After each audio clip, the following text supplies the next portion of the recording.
भगवान शिव शंकर जितने ही भोले भाले हैं उतना ही वह अपने भक्तों के भोले मन को समझते हैं। उन्हें सजीव निर्जीव देवता दानव किसी से कोई भेद नहीं, वह सिर्फ भक्तों की भावनाओं को समझते हैं। पूजा पाठ की विधि विधान से शिव को कोई मतलब नहीं और वह अपने भक्तों का कल्याण करते हैं। ऐसे ही एक शिव भक्त है दक्षिण भारत के कनप्पन।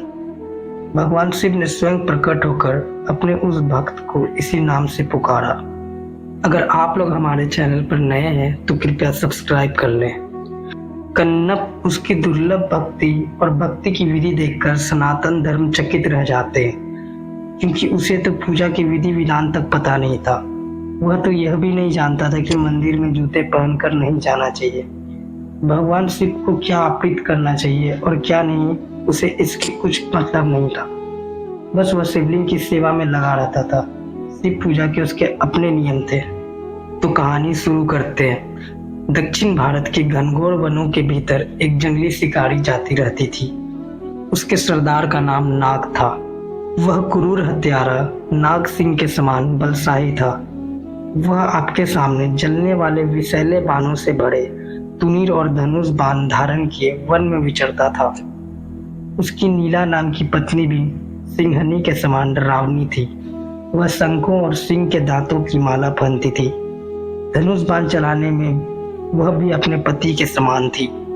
एक दिन दोनों पति पत्नी अपने दो अनुचरों नान एवं कांड के साथ शिकार खेलने के लिए पर्वत के ऊपर गए, जहां उन्होंने एक सुंदर शिव मंदिर देखा। वहां मंदिर में पुजारी भगवान शिव का बिल्व पत्र, गंगा जल, पुष्प, गंध, दुग्ध आदि से अभिषेक कर रहे थे। शिव मंत्रों के दिव्य उच्चारणों को सुनकर और भगवान शिव के दर्शन पाकर दोनों ही मंगल मुग्ध हो गए। आंखें मूंदकर दोनों ने भगवान शिव को प्रणाम किया। पूजा अर्चना समाप्त कर जब पुजारी बाहर आए तो देखा कि दो राक्षस के समान भयानक शिकारी मंदिर के बाहर बैठे हैं। यह देख पुजारी थोड़ा डर गया और वह मंदिर से ही छुपकर देखने लगा।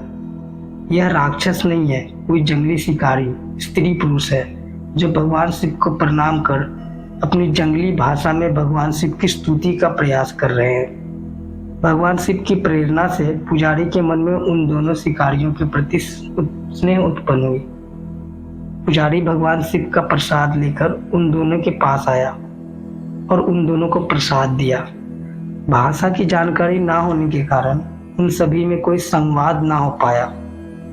उनके साथ गए दो अन्य शिकारी नान और कांड को भी कुछ समझ ना आया।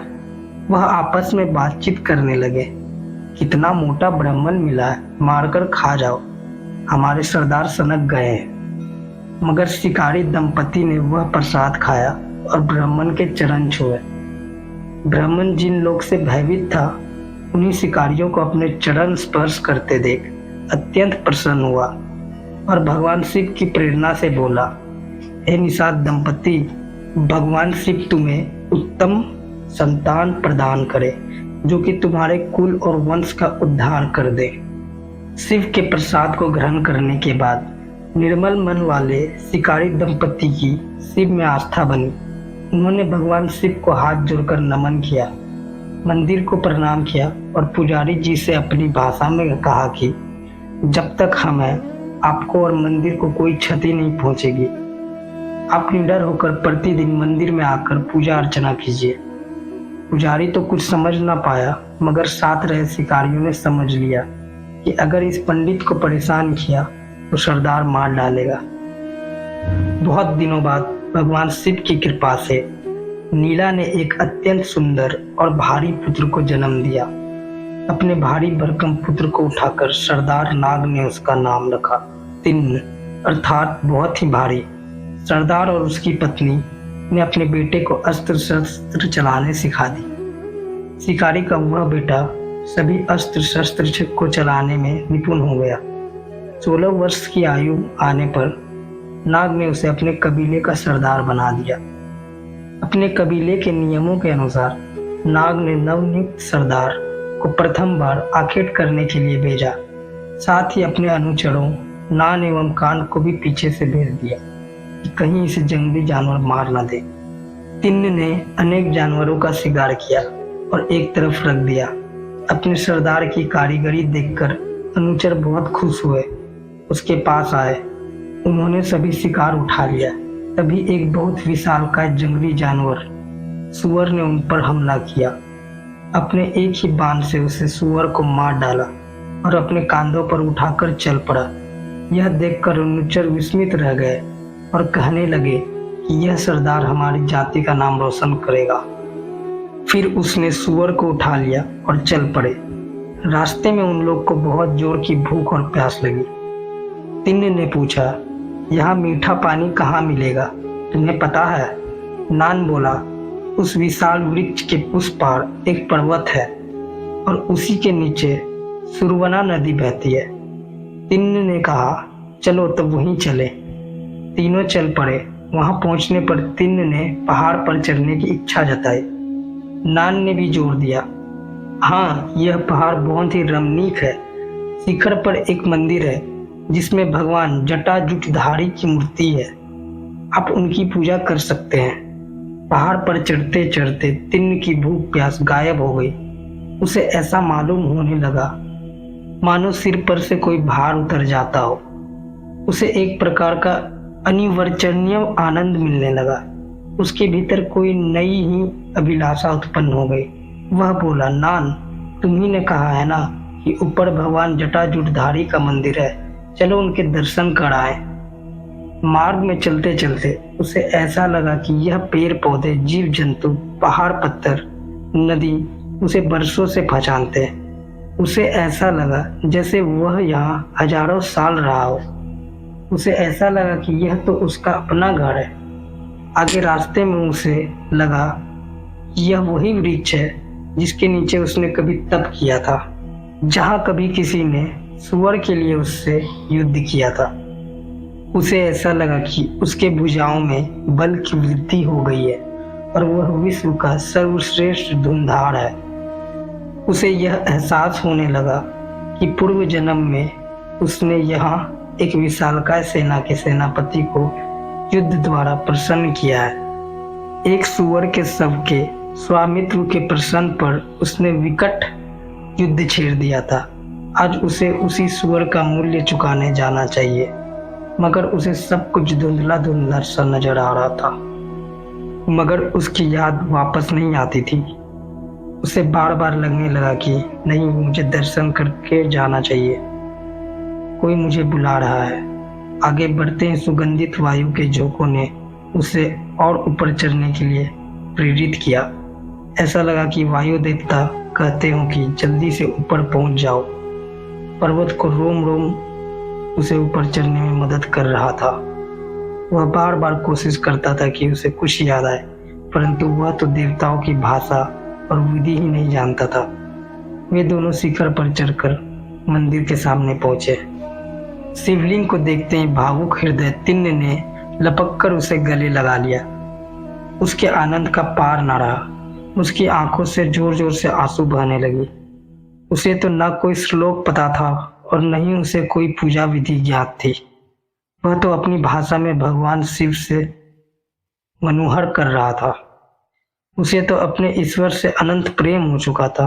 वह कहने लगा, प्यारे भगवान, क्या तुम यहाँ अकेले ही इस जंगल में जंगली जंतुओं के बीच रहते हो? यहाँ तुम्हारा कोई मित्र नहीं है? भक्ति से उसका हृदय गदगद हो गया। उसकी इस समाधिस्थ अवस्था में धनुष रखकर गिर गया। मूर्ति के सिर शिवलिंग पर कुछ हरे पत्ते, जंगली फूल, धतूरा और शीतल जल देखकर वह दुखित हो गया और कहने लगा, किस नाराधम ने मेरे स्वामी के सिर पर ये चीजें रखी है? भगवान को कोई फूल पत्ते भी चढ़ाता है। नान ने जवाब दिया, आपके पूज्य पिता के साथ मैं यहाँ बहुत बार आया हूँ। हमने एक ब्राह्मण को यह करते देखा था। उसने आपके देवता के सिर पर ठंडा पानी डाल दिया और फूल पत्तियां रख दी। फिर वह खूब उसी तरह बड़बड़ाता रहा जैसे कि हम ढोल पीट पीट कर देवता के सामने किया करते हैं। उसने आज भी जरूर यही किया होगा। तिन्न को भी पूजा करने की बड़ी प्रबल इच्छा थी, किंतु ढंग नहीं मालूम होने से उसने सोचा कि मैं भी क्यों न किसी प्रकार से अपने भूखे भगवान को मांस लाकर खिलाऊं। तिन्न मंदिर से रवाना हुआ, मगर तुरंत ही लौट आया। बार बार जाने की कोशिश करता था, किंतु इस अमूल्य निधि को छोड़ने की इच्छा न होने से लौट आता था। उसकी हालत उसी गाय सी हो गई जो अपने पहले बछड़े को नहीं छोड़ना चाहती। शिव को क्या चाहिए? बस सरलता और भक्ति। तिन्नी ने सरलता से कहा, प्रिय भगवान, मैं जाकर तेरे लिए अपने हाथों से मांस पकाकर लाऊंगा। तुझे यूं अकेला और असहाय छोड़ने का मन नहीं करता, किंतु तुझे भूख लग रही होगी, इसलिए मुझे तेरे खाने के लिए कुछ लाना ही होगा। यह कहते कहते उसकी आंखों में आंसू भर गए। वह जंगली शिकारी मंदिर से चल पड़ा। नान उसके पीछे पीछे चला। पहाड़ी के नीचे आने पर उसने दूसरे नौकर को सारी कथा कह सुनाई। वह भी कहा कि सरदार ने मूर्ति को गला लगा लिया और उसे देर तक ना छोड़ा, और अब देवता के लिए पका हुआ मांस ले जाने को आए हैं। नौकर रोने लगे, हमारा तो सर्वनाश हो गया, सरदार पागल हो गए। तिन्न ने उसके रोने की जरा सी परवाह न की। उसने सुअर का मांस पकाया, फिर उसे चखकर देखा कि ठीक ठाक पका तो है, स्वाद ठीक है। जब उसे संतोष हो गया कि सुअर का मांस ठीक ठाक पका है और भगवान शिव को यह स्वादिष्ट लगेगा, तो वह संपूर्ण मांस को लेकर पहाड़ी की ओर चल पड़ा। उसके अनुचर आपस में कहने लगे, हमारा सरदार पागल, यह क्या कर रहा है? पका और भुना हुआ स्वादिष्ट मांस मुंह में डालकर चखा, और इतना ज्यादा भूखे होने पर भी उसे बिना खाए ही पत्ते पर रख दिया। इसे तो अपने भूख प्यास की परवाह ही नहीं। कम से कम हमारे बारे में तो सोच लेता। हमें मांस देने का नाम ही नहीं लेता, और अपने देवता के लिए थोड़ा सा चुनकर बाकी फेंक देता है। चलो चलते हैं, ऐसे पागल के साथ क्या रहना, इसका दिमाग खराब हो चुका है। कम से कम हम अपने पुराने सरदार को यह तो बता दे कि तुम्हारा बेटा पागल हो चुका है। यह कहकर उसके दोनों अनुचर चले गए, परंतु शिव भक्ति में लीन तिन्न को इसका एहसास भी ना हुआ। भोलेनाथ के भोले भक्त तिन्न ने सोचा कि भगवान शिव के अभिषेक के लिए उसने जल ले जाना चाहिए, मगर उसके पास कोई पात्र ना था, इसलिए उसने अपने मुंह में ताजा पानी भर लिया। फिर उसने सोचा क्यों ना थोड़ा फूल भी चढ़ा दूं, परंतु उसके पास फूल ले जाने के लिए हाथ खाली ना था। उसने कुछ जंगली फूल तोड़े और उन्हें अपनों ही बालों में खोस लिया। एक हाथ में सुअर के मांस पिंड लिए, दूसरे हाथ में तीर धनुष संभाले। वह दोपहर की तीखी धूप में पहाड़ की खड़ी पर चढ़ाई चढ़ने लगा। तभी उसे भूख लगी। उसने सोचा कि मैंने तो कल ही भोजन किया था, फिर भी मुझे भूख लग रही है, तो पता नहीं मेरे भगवान ने कब खाना खाया होगा, उनको कितना तेज भूख लगी होगी। यह सोचकर और तेजी से पहाड़ चलने लगा। शिखर पर पहुंचने के बाद वह मंदिर में दौड़कर बिना जूते उतारे ही घुस गया। उसके पीछे पीछे उसका कुत्ता भी मंदिर में घुस गया, जिसके कारण मंदिर में गंदगी फैल गई। अपने भोले भाले देवता के सिर शिवलिंग पर से पुराने फूल उसने बड़े स्नेह और श्रद्धा भाव से अपने पैरों से हटाया, क्योंकि उसका हाथ खाली ना था और उसे हाथ और पैरों के स्पर्श की मर्यादा का ज्ञान नहीं था। अभिषेक के लिए ऊपर से कुल्ला कर दिया और देवता के आगे मांस रखकर अपनी साधारण बोली में खाने को आग्रह करने लगा। तभी अंधेरा हो गया। तिन्न ने सोचा यह समय तो जंगली जानवर के घूमने का है, देवता को यहाँ अकेले छोड़कर मैं नहीं जा सकता। इसलिए उसने हाथ में धनुष बाण लेकर रात भर पहरा दिया। सवेरा होने पर जब चिड़िया चहचहाने लगी, तब वह देवता के आगे प्रणिपात कर और प्रार्थना करके ताजा मांस लाने चला गया।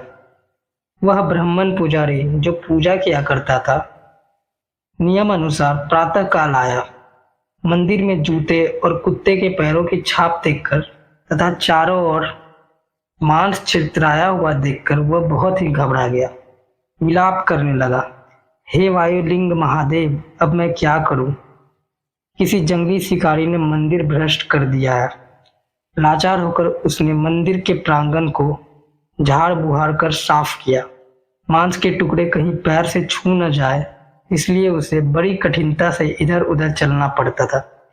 फिर वह नदी में से स्नान करके आया और मंदिर की संपूर्ण शुद्धि की। आंखों में आंसू भरकर देवता के आगे प्रणिपात करने लगा। फिर उठकर उसने वेद ऋचाओं से परम पुरुष परमात्मा शिव की स्तुति की। पूजा समाप्त करके वह अपने तपोवन को लौट गया। तिन्न ने कई जानवर मारे और पिछले दिनों के समान ही चुनकर मांस पकाया और चख चख कर अच्छे अच्छे टुकड़े अलग रख लिए।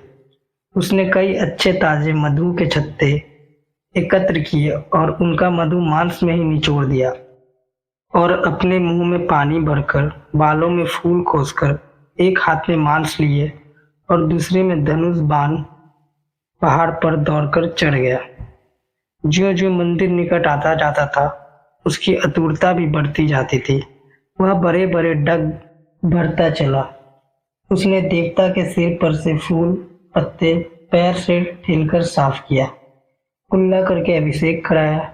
यह करते हुए मांस का उपहार सामने रखा और भगवान शिव शंकर से कहने लगा, देवता, आज का मांस कल वाले से ज्यादा मीठा है।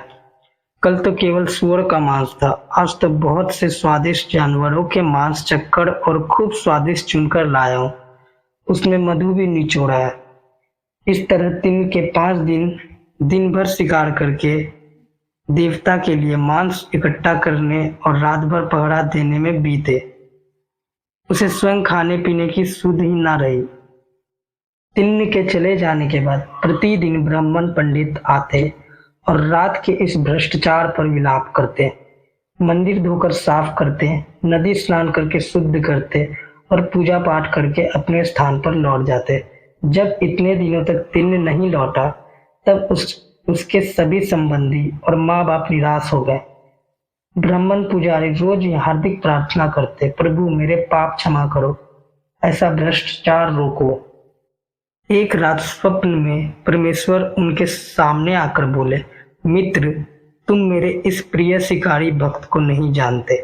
यह मत समझो कि वह नीरा शिकारी ही है, वह तो बिल्कुल ही प्रेममय है। वह मेरे सिवा और कुछ जानता ही नहीं। वह जो कुछ करता है मुझे प्रसन्न करने के लिए ही करता है। जब वह अपने जूते की नोक से मेरे सिर पर से सूखे फूल हटाता है तब उसका स्पर्श मुझे प्रिय पुत्र कुमार कार्तिकेय के गले लगाने से भी अधिक प्रिय लगता है। जब मुझ पर वह प्रेम और भक्ति से कुल्ला करता है तब वह कुल्ले का ही पानी मुझे गंगा जल से भी अधिक पवित्र जाना पड़ता है। वह अनपढ़ मूर्ख सच्चे स्वाभाविक प्रेम और भक्ति से जो फूल अपने बालों में से निकालकर मुझ पर चढ़ाता है वे मुझे स्वर्ग में देवताओं के भी चढ़ाए फूलों से अधिक प्रिय लगता है। और अपनी मातृभाषा में वह आनंद और भक्ति से भरकर जो थोड़े से शब्द कहकर मेरे सिवा सारी दुनिया का मान भूलकर मुझ प्रसाद पाने को कहता है, वे शब्द मेरे कानों में ऋषि मुनियों के वेद पाठ से कहीं अधिक मीठे लगते हैं। यदि उसकी भक्ति का महत्व देखना हो तो कल आकर मेरे पीछे खड़े हो जाना। इस आदेश के बाद पुजारियों को रात भर नींद नहीं आई। प्रातः काल वह नियम अनुसार मंदिर में पहुंचा और पूजा पाठ समाप्त करके मूर्ति के पीछे जा छिपा। इनकी पूजा का यह 6ठा दिन था। औरों दिनों से आज उसे कुछ देर हो गई थी, इसलिए वह पैर बढ़ाया है। रास्ते में उसे जंगली अपशकुन दिखाई दिए। वह सोचने लगा, आज कहीं रक्त गिरने की संभावना है, कहीं देवता को कुछ हुआ तो नहीं। इसलिए वह दौड़ा। अपने अशगुन को पूरा होते देखकर उसे शोक का पार न रहा। हाय, देवता को कितना कष्ट हो रहा था, क्योंकि उसकी दाहिनी आंख से खून की आंसू की धारा बह रही थी। तिन यह दुखद दृश्य नहीं देख सका। वह रोने लगा, विलाप करने लगा, जमीन पर लौटने लगा। फिर उठकर भगवान की आंख से खून पोंछ दिया, परंतु खून का बहना रुका नहीं। वह फिर दुख होकर गिर पड़ा। तिन्न बिल्कुल ही घबरा गया। उसका चिंता अत्यंत दुखी हो गया। वह समझ नहीं आ रहा था कि उसे क्या करना चाहिए। थोड़ी देर बाद वह उठा और तीर धनुष लेकर उस आदमी या जानवरों को मारने निकला जिसने देवता की यह दुर्दशा की हो, परंतु उसे कहीं कोई प्राणी नहीं दिखाई पड़ा। वह लौट आया और मूर्ति को छाती से लगाकर विलाप करने लगा, हाय मैं महापापी हूँ, रास्ते की सभी अपशकुन सच्चे हुए। भगवान पिता मेरे प्यारे, तुम्हें क्या हुआ, मैं तुम्हें क्या सहायता दूं। तब उसे कुछ जड़ी बूटियों की याद आई जिन्हें उसकी जाति के लोग घाव पर लगाते थे। अपने आराध्य की पीड़ा को अपने अंदर महसूस करते हुए वह दौड़ा और जड़ी बूटियां का एक गट्ठकर लेकर भागता हुआ शिवलिंग के पास जा पहुंचा। उन्हें उसने अपने भोले भाले देवता भोले शंकर की आंखों में एक एक कर निचोड़ दिया, पर इससे कुछ लाभ नहीं हुआ। तब उसने देर न की, एक तेज बाण की नोक से अपनी दाहिनी आंख निकाल डाली और भगवान की आंख पर धीरे से धरकर उसे दबाया, और आश्चर्य की बात, इससे तुरंत खून का बहना रुक गया। अत्यंत पीड़ा होने पर भी वह आनंद से नाच उठा, ताल ठोक ठोक कर आनंद होकर नाचने लगा। उसकी असीम प्रसन्नता पूर्ण हंसी और आनंद ध्वनि से मंदिर गूंज उठा। पर यह क्या हुआ? अरे इस बीच शिव जी की बाईं आंखों से भी खून बहने लगा। इस पर दुख और घबराहट में तीन अपने होश भूल गया, परंतु यह विस्मृत क्षणिक ही थी। तुरंत ही वह संभला उठा और उसने कहा, मेरे जैसे कौन मूर्ख होगा जो इस पर शोक करता है। इसकी दवा तो मुझे मिल ही गई है, अब भी मेरी एक आंख तो है। तब देवता की बाईं आंख पर अपने बाएं पैर रखा, जिससे उसे पता चले कि कहाँ आंख लगानी है, क्योंकि आंख निकालने के बाद उसे कुछ भी नहीं दिखाई देगा। उसने पहले से भी अधिक तेजी से बाईं आंख के कोने में तीर की नोक लगाई। तभी स्वर्ग के देवतागण उसकी इस भक्ति पर पुष्प बरसाने लगे। स्वयं भगवान शिव ने अपने हाथ बढ़ाकर तीन का हाथ पकड़कर रोक लिया और कहा, ठहरो मेरे कनप्प ठहर जाओ। फिर परमेश्वर त्रिपुरानी ने कनप्प का हाथ पकड़कर उसे अपने पास खींच लिया और कहा, त्याग और प्रेम की मूर्ति कनप्प, तू इसी भांति सर्वदा मेरे पास रहा कर। ब्राह्मण पुजारी यह आश्चर्यजनक दृश्य देखा और सच्ची तथा सीधी सादी भक्ति का रहस्य समझा। उसे तुरंत भगवान शिव का किरात अवतार याद आ गया, जब भगवान शिव ने अर्जुन की रक्षा के लिए सुअर का वध किया। उस समय अर्जुन इसी मंदिर के पास शिव जी से पशुपतास्त्र प्राप्त करने के लिए तपस्या कर रहे थे। दुर्योधन ने एक राक्षस को अर्जुन के वध के लिए सुअर का वेश बनाकर भेजा था। अर्जुन ने भी बाण चलाया था और शिव जी ने भी। अर्जुन का बाण सुअर के शरीर से आर पार होकर नीचे गिर गया और शिव जी का बाण सुअर के शरीर से आर पार होकर जमीन में प्रवेश कर लुप्त हो गया था। जब अर्जुन अपना बाण उठाने के लिए गए तो अर्जुन की परीक्षा लेने के लिए अपने गण को अर्जुन का बाण छीनने के लिए भेजा। बाल उठाने का मतलब यह होता है कि जिस पशुओं का शिकार हमने किया है उसके स्वामी हम हैं। जंगल के किरातों और शिकारियों में यह प्रथा है कि यदि एक पशु दो अधिकों के बाण से मरा हो तो जो बाण को बलपूर्वक छीन लिए या उठा ले वही पशु के शरीर का अधिकारी होता है। अर्जुन ने कहा कि इस बाण पर मेरा नाम लिखा है, परंतु मैं सुअर नहीं खाता, तुम्हें खाना है तो ले जाओ, मैं पांडु पुत्र हूँ, इस संपूर्ण भूमंडल का सबसे सर्वश्रेष्ठ धुंधार हूँ। अर्जुन का अहंकार भगवान शिव को पसंद नहीं आया। शिव और अर्जुन में भयंकर युद्ध हुआ।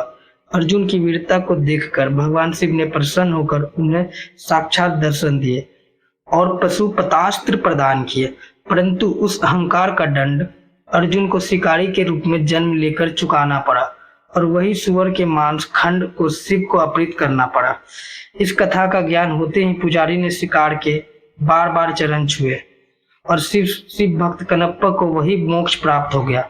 महात्मा कनप्प 63 और नयनार संतों में से एक है और वह मंदिर कालहस्ती मंदिर के नाम से कालांतर में जाना गया। इसी मंदिर में वायु देवता ने भगवान शिव की उपासना की थी और यह पंचभूत लिंग में से एक है। इस शिवलिंग को वायुलिंग भी कहा जाता है।